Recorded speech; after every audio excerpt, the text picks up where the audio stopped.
दोस्तों अभी आलू का जो रेट चल रहा है वो है 20 रुपये पर केजी, लेकिन हम अगर फ्रेंच फ्राई बनाते हैं तो 120 रुपया, चिप्स बनाते हैं तो 40 रुपया, और अगर उस आलू को समोसे में डाल देते हैं तो 25 रुपया।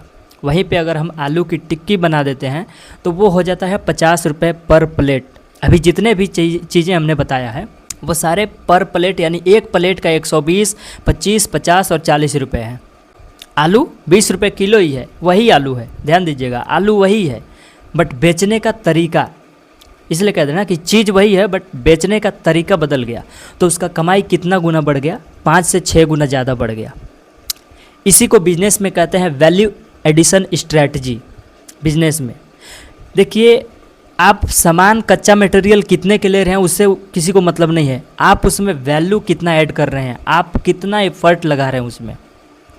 वही चीज़ अगर आपने 15 रुपये केजी आलू लेकर के खुदरा बेचा होता तो मुश्किल से किलो पे 5 रुपये मिल रहा होता, लेकिन उसी को अगर आप फ्रेंच फ्राई बना के बेचते हैं, चिप्स बना के बेचते हैं, समोसे बनाकर बेचते हो या फिर आलू टिक्की बना के बेचते हो, तो उससे कम से कम नहीं तो 10 गुना कमाई होगी।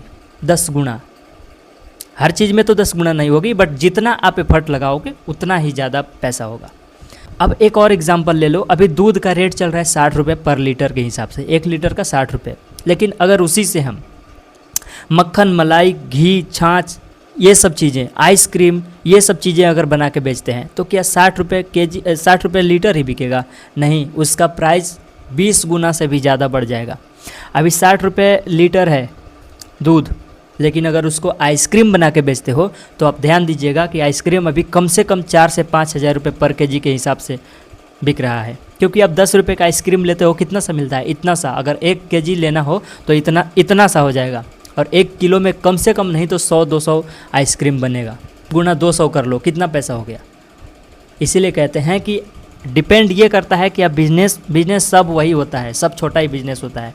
हर चीज़ वैसा ही लगता है शुरू में कि यार ये क्या है, आलू है, ये क्या दूध है, इससे क्या हो जाएगा, लेकिन जब उसमें आप अपना एफर्ट लगाते हैं, आप अपना वैल्यू ऐड करते हैं, अपनी खुद के हाथों से मेहनत लगाते हैं, खुद के दिमाग से उसमें कुछ आइडिया घुसेड़ते हो, तो उसका जो वैल्यू है, उसका जो प्राइस है वो कई गुना बढ़ जाता है।